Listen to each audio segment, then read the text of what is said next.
خدا میں یسوع مسیح کے نام میں آپ سب دوستوں عزیزوں اور یوٹیوب پر جتنے لوگ مجھے سن رہے ہیں ان سب کی سلامتی چاہتا ہوں۔ سب سے پہلے میں آپ دوستوں کا شکر گزار ہوں کہ آپ نے جو کل پہلا حصہ ویڈیو کے دوست میں اچھا فیڈ بیک دیا۔ میں اور میری ٹیم اس بات کے لیے آپ کا شکر گزار ہے۔ تو آج دوستوں ہم اس کے اگلے حصے جانے سے پہلے پچھلا کچھ دیکھیں گے۔ کل ہم نے دیکھا تھا کہ جادوگری ہے کیا اور ان لوگوں کا تعلق کس مذہب کے ساتھ ہوتا ہے۔ تو آج ہم دیکھیں کہ آج کے دور میں یہ کام کیسے اور کس طرح وقوع پذیر ہوتے ہیں۔ تو آج کے دور میں ہم دیکھتے ہیں کہ اگر کسی کی اولاد نہ ہو، ناجائز شادی جوڑنی ہو، نوکری نہ ملے یا کسی کا نقصان کروانا ہو، کسی کو اپنے قبضے میں کرنا ہو، ایسے بہت سارے کام جو انسان صرف اپنے فائدے کے لیے کرتا ہے، ان کے لیے ایسے جادوگروں کے پاس جاتا ہے۔ عزیزوں، دوستوں، بھائیوں، جتنے لوگ بھی اس پیغام کو سن رہے ہیں، یہ لوگ مسیح نہیں ہیں، ان لوگوں کا تعلق قطعی مسیح سے نہیں ہے، یہ شیطانی جماعت سے ہیں۔ خدا نے کبھی ایسا حکم نہیں دیا کہ لوگ جادوگر بن جائیں یا لوگ مسیحیت کا مذہبی کارڈ استعمال کرتے ہیں۔ خداوند ہمیشہ ایسے لوگوں کے خلاف رہا ہے، یہ لوگ شیطان کی جماعت کے پیروکار ہیں۔ عزیزوں، لوگ اپنے کل کے بارے میں جاننا چاہتے ہیں۔ آج لوگوں کو جلدی ہوتے ہیں کہ میں جانوں کہ میرے کل میں ہونے والا واقعہ کیا ہے، یا میرا کل کیسے گزرے گا، یا میں کل کون سے رنگ کا سوٹ پہنوں گا تو وہ میرے لیے اچھا ہوگا، یا کون سا پتھر پہنوں گا تو وہ میرے لیے فائدہ مند ہوگا، یا کون سی انگلی میں پہنوں گا تو وہ میرے لیے فائدہ۔ یہ سارے کام جو ہیں، ان چیزوں کو جاننے کے لیے لوگ جو ہے جادوگروں کے پاس جاتے ہیں، اور یہ لوگ ان سب باتوں کو جاننے کے لیے ان کے پاس جاتے ہیں۔ یہ جادوگر الٹی سیدھی کہانیاں سنا کر ان کے مال اور ان کے ایمان سے کھیلتے ہیں۔ جادوگر جو دوستوں ہمارے ہماری مال و دولت اور ہمارے ایمان کے ساتھ کھلواڑ کرتے ہیں۔ مثال کے طور پر میں آپ کو ایک مثال دیتا ہوں کہ جادوگر کہتا ہے، جی آپ مجھے الو لا کر دے، کیونکہ فلاں چیز جب وہ الو کے خون سے لکھنی ہے تو اس کے لیے الو لانا پڑے گا۔ تو آج کے لوگ ہیں، اگر آپ الو نہیں لا سکتے تو آپ ہم پیسے دیں۔ تو دوستوں وہ الو منگوانے کے چکر میں اپنا الو سیدھا کرتے ہیں اور ہمیں الو بنا جاتے ہیں۔ دوستو، یہ جو لوگوں کو کل کے بارے میں بتاتے پھرتے ہیں کہ ہم آپ کے آنے والے کل کے بارے میں بتائیں گے، بصورت خود وہ اپنے کل کے بارے میں کچھ بھی نہیں جانتے کہ ان کے ساتھ کل کیا ہونے والا ہے۔ ہم دور نہیں جاتے، ہم اپنے ہی پاکستان میں دیکھ لیتے ہیں، اپنے ایڈز تو دیکھتے ہی رہتے ہیں کہ فلاں جادوگر۔ تو دوستو، اگر یہ اتنے ہی کامل ہیں یا اتنے ہی علم والے ہیں یا اتنے ہی کارڈ جوڑ کر سکتے، تو جب کرونا وائرس آئے تو ان کو پہلے ہی پاکستان کو بتا دینا چاہیے تھا کہ بھائی فلاں بیماری آنے والی ہے، ہمیں اس کے اقدام اٹھانے چاہیے۔ یہ اس کو کیوں نہیں روک سکے؟ یا اب اس وقت ہی دیکھ لیں، سیلاب آیا ہوا ہے، تو یہ ان مسائل کو پہلے کیوں نہیں بتا سکے؟ یہ جو ہمارے آنے والے کل کے بارے میں بتاتے پھرتے ہیں، تو یہ ہمارے ملک کا جو کل تھا، مطلب جو آنے والی چیز ہے، اس کے بارے میں کیوں نہ بتا سکے؟ دوستو، یہ جو دعوے یہ سب جھوٹے ہیں، ان دعووں کا کوئی سچائی سے تعلق نہیں ہے۔ یہ سارے دعوے جو وہ جھوٹ پر مبنی ہیں۔ عزیزو، اصل میں یہ سب دعوے جھوٹے ہیں کہ لوگ کلام کی مخالفت کرتے ہیں اور مسیحیت کا لبادہ اوڑے ہوئے ہیں۔ ایسے لوگ جو خود کو استاد کہتے ہیں، مطلب وہ کہتے ہیں کہ فلاں استاد ہمارا ہے، ہم فلاں چیز ہم کارڈ جوڑ یہ وہ کرتے ہیں، ان کے بارے میں کلام صاف بتاتا ہے۔ میرے ساتھ حوالہ نکالیے، اعمال 20 باب اور اس کی 29 آیت۔ اعمال 20 باب میں کچھ یوں مرقوم ہے،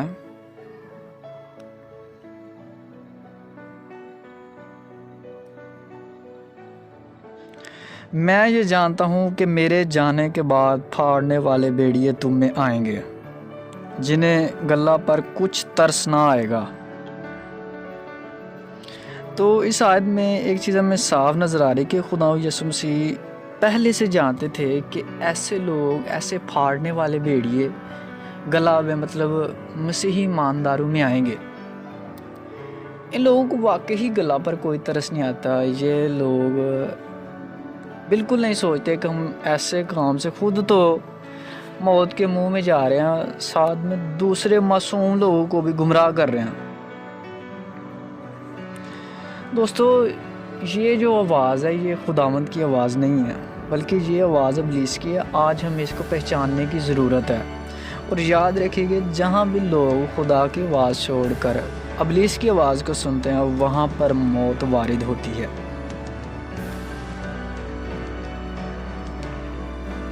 جب ہوا نے کلام کو چھوڑا اور ابلیس کی تفسیر کو قبول کیا تو اسی وقت وہ روحانی طور پر مردہ ہو گئے۔ موت اسی وقت ہی وقوع پذیر ہوئی تھی۔ تو اب بھی جب لوگ خداوند کی آواز چھوڑ کر انسانی آواز یا ان جادوگروں یا شیطانوں کی آواز کو سنتے ہیں تو دوستو موت کی مہر ان پر لگا دی جاتی ہے، اور اس موت کا ذکر ہمیں مکاشفہ کی کتاب میں ملتا ہے جسے دوسری موت کہا جاتا ہے۔ اور یاد رکھیے دوستو، ایمانداروں پر دوسری موت کا کوئی اختیار نہیں ہے۔ یہ موت ان لوگوں کا نصیب ہے جو آج کل ان چیزوں کے پیچھے بھاگے پھرتے ہیں اور خدا کے کلام کا ان کو پتہ نہیں ہے۔ اب جادوگر ان کو روحانی نقصان بھی پہنچاتے ہیں۔ روحانی نقصان تو آپ نے دیکھ لیا، مالی نقصان بھی پہنچاتے ہیں، جیسے کہتے ہیں کہ کالا بکرا لائیں، اس کی گردن لائیں، اس کو فلاں قبرستان میں رات کو فلاں قبر میں دفنائیں، اور یاد رکھے کہ اس وقت وہاں کوئی نہ ہو۔ یا وہ یہ کہتے ہیں کہ الو لائیں، یا ایسی چیزیں بت لائیں، فلاں چیز لائیں، سوئیاں لائیں، ایسی چیزیں مطلب نوجوان لڑکوں کو گمراہ کرتے، لڑکیوں کو بے وقوف بنا جاتے۔ تو فلاں جگہ جا کر ماتھا اور ایڑیاں رگڑ کر چرچ یا مندر، مسجد، دربار یا کسی قبرستان میں جاؤ تو پسند کی شادی ہو جائے گی۔ تو دوستو یہ گمراہی کی کچھ اقوام جو ہے نا وہ کر رہی ہیں۔ صبح میرے عزیزو، شادی جو ہے نا وہ ایک خدا کی طرف سے حکم ہے، اور خدا نے کہ جسے خدا نے جوڑا سے انسان جدا نہ کرے۔ تو یہ لوگ جو کہتے ہیں کہ کاٹ پلٹ کی جاتی ہے، تو دوستو یہ ایک گناہ ہے، اور ہمیں اس گناہ سے بچنا چاہیے۔ عزیزو، میں آپ کو اپنی لائف کا ہی ایک واقعہ سناتا ہوں۔ ہمارے اپنے ہی گاؤں میں ایک بندہ تھا، وہ علم کرتا تھا، تو اس کے پاس ایک لڑکا آیا کہ مجھے پسند کی شادی کرنی ہے۔ تو اس لڑکے نے تعویذ وغیرہ کروایا، تو اس بندے نے کہا کہ چند دنوں میں نا وہ لڑکی تمہارے ساتھ بھاگ جائے گی۔ تو چند دنوں کے بعد پتہ چلا کہ بابے کی اپنی ہی لڑکی بھاگ گئی ہے۔ اس بندے کو یہ نہیں پتہ چلا کہ یہ جو کام کروا رہا ہے یہ میرے ہی گھر کے لیے کروا رہا ہے۔ اس بندے نے اپنے ہی پاؤں پر خود کلہاڑی ماری، مطلب دولت نے یا شیطان نے اس کو اس قدر اندھا کر دیا تھا کہ وہ اس چیز کو پہچان ہی نہیں پایا کہ میں اپنے گھر پر ہی تلوار چلا رہا ہوں یا اپنے گھر۔ اچھا، ایک اور حوالہ میرے ساتھ نکالیے، غلطیوں 5 باب اور اس کی 19 تا 21 آیت آج ہم دیکھیں گے۔ غلطیوں 5 باب اور اس کی 19 تا 21 آیت۔ اب جسم کے کام تو ظاہر ہیں، یعنی حرام کاری، ناپاکی، شہوت پرستی، بت پرستی، جادوگری، عداوتیں، جھگڑے، حسد، غصہ، تفرقے، جدائیاں، بدعتیں، باغ، نشہ بازی، ناچ رنگ اور ان کی مانند۔ ان کی بابت تمہیں پہلے سے کہہ دیتا ہوں، جیسا کہ پیشتر جتا چکا ہوں کہ ایسے کام کرنے والے خدا کے بادشاہی کے وارث نہ ہوں گے۔ تو دوستو، غلطیوں کی اس خط میں ہم نے دیکھا کہ یہ جو کام ہے یہ سارے جسم کے کام ہیں۔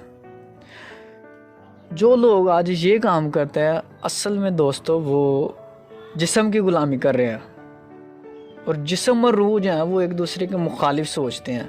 روح کچھ سوچتا ہے اور جسم کچھ چاہتا ہے۔ تو دوستو، آج جو لوگ یہ کام کرتے ہیں یہ جسم کے کام ہے، اور کلام میں مقدس صاف بتا رہا ہے کہ ایسے لوگ خدا کی بادشاہی میں داخل نہیں ہو سکتے۔ عزیزو، ایسے لوگوں سے خدا سخت ناراض اور غضبناک ہوتا ہے کہ ایسے کام کرنے سے ہم زندہ خدا کو چھوڑ کر غیر معبودوں کی طرف راغب ہوتے ہیں۔ یہ لوگ خدا کی بادشاہ میں ہرگز داخل نہ ہوں گے۔ خدا کی بادشاہی کے وارث وہی ہوں گے جو خدا کے کلام کے آئین مطابق چلتے ہیں۔ اب دیکھتے ہیں خدا کی بادشاہی کے وارث کون ہوں گے۔ تو اس کے لیے ہم حوالہ نکالیں گے مکاشفہ 21 باب اور اس کی 7 اور 8 آیت ہم دیکھیں گے۔ جو غالب آئے وہی ان چیزوں کا وارث ہوگا، اور میں اس کا خدا ہوں گا اور وہ میرا بیٹا ہوگا، مگر بزدلوں اور بے ایمانوں اور گنونے لوگوں اور خونیوں اور حرام کاروں، جادوگروں اور بت پرستوں اور سب جھوٹوں کا حصہ آگ اور گندھک سے جلنے والی جھیل میں ہوگا، یہ دوسری موت ہوگی۔ تو دوستو 7 آیت میں ہم نے دیکھا کہ جو لوگ آج ان سب چیزوں پر، جسمانی خواہشات پر غالب آتے ہیں، وہی زندگی کے وارث ہوں گے، وہی خدا کی بادشاہی کے وارث ہوں گے۔ اور یہ جو لوگ آج جسم کی خواہش کے قائل ہیں، جو جسم کی خواہشات کو پورا کرتے ہیں، ان کے لیے 8 آیت میں صاف لکھا ہے کہ یہ دوسری موت ہے، مطلب آگ اور گندھک سے جلنے والی اس جھیل میں یہ ڈالے جائیں گے۔ ایک اور حوالے اسی تناظر میں میرے ساتھ نکالیے۔ خدا کی بادشاہی سے جو لوگ باہر ہوں گے ان کے بارے میں بھی خدا نے مکاشفہ میں اعلان کر دیا ہے۔ اسی تناظر میں یہ بھی حوالہ ہے، مکاشفہ 22 باب اور اس کی 15 آیت۔ 15 آیت میں کچھ یوں مرقوم ہے، مگر کتے اور جادوگر اور حرام کار اور خونی اور بت پرست اور جھوٹے بات کا ہر ایک پسند کرنے اور گڑنے والا باہر رہے گا۔ دوستو آپ نے دیکھا کہ جہاں جادوگر کا بھی ذکر ہے کہ جو لوگ جادو کرتے یا کرواتے، وہ اصل میں جادو ایک کوئی جھوٹ پر مبنی ہے، تو یہ بھی ایک جھوٹ ہے یا خدا کے کلام کی مخالفت ہے، تو ایسے لوگ بھی خدا کی بادشاہی سے باہر ہیں۔ اب دوستو سوال یہ پیدا ہوتا ہے کہ کیا بائبل ان سے بچنے کی ہمیں راہ دکھاتی ہے؟ تو دیکھتے ہیں، جی ہاں، ان سے بچنے کا طریقہ بھی انجیل جلیل میں لکھا ہوا ہے۔ میرے ساتھ نکالیے 1 پطرس اس کا 5 باب اور اس کی 6 تا 7 آیت ہم دیکھیں گے۔ پس خدا کے قوی ہاتھ کے نیچے فروتنی سے رہو، تاکہ وہ تمہیں وقت پر سر بلند کرے، اور اپنی سارے فکریں اسی پر ڈال دو کہ نہ کہ اس کو تمہاری فکر ہے۔ دوست آپ نے دیکھا کہ ہمارا خداوند جو ہے وہ قادر مطلق، وہ ہر چیز پر قادر ہے، اور پطرس رسول صاف بتا رہا ہے کہ اپنی ساری فکریں، اپنا سارا بوجھ، اپنے زندگی کی جو بھی ٹینشنیں ہیں، جو بھی پرابلمز ہیں، جو بھی فکریں، جو بھی مشکلات ہیں، وہ خداوند پر ڈال دو، کیوں نہ کہ خداوند ہی ان چیزوں کا سنبھالنے والا ہے، وہ ان چیزوں پر قادر ہے، وہ ہی ہمیں مہیا کرنے والا ہے۔ ہم میں سے کون ہے جس کا بیٹا مچھلی مانگے اور اس کا باپ اسے سانپ دے؟ تو خداوند جو ہمارا خدا ہے، جو ہمیں پالنے والا ہے، جو ہمارا رازق ہے، جو ہمارا خالق ہے، ہم سے کیسے دھوکہ کر سکتا ہے؟ وہ ہمارے لیے ہمیشہ بہتر سے بہتر چیز ہی لائے گا، کیونکہ وہ عدل کا خدا ہے، وہ عدل کرنے والا ہے۔ اب ہم چند ایک اشخاص کو بائبل مقدس میں سے دیکھیں گے جن کی زندگی سے ہمیں پتہ چلتا ہے کہ وہ صرف اور صرف اپنا ایمان، اپنا توکل، اپنی توجہ جو ہے وہ خداوند پر ہی رکھتے تھے۔ ابراہیم کی زندگی جب وہ ہمارے لیے قابل غور ہے، وہ اور اس کی بیوی سارہ عمر رسیدہ تھے، لیکن ان کے ہاں کوئی اولاد نہ تھی۔ خداوند نے اس کے ساتھ وعدہ کیا تھا کہ وہ اسے اولاد بخشے گا۔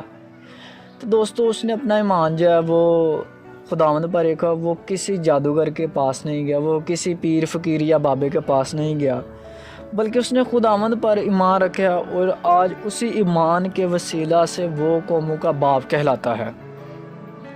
اسی طرح اسحاق کی زندگی پر غور کہ جب اسحاق کی شادی کی عمر ہوئی تو اس نے اپنے جیون ساتھی کے لیے خدا سے دعا کی۔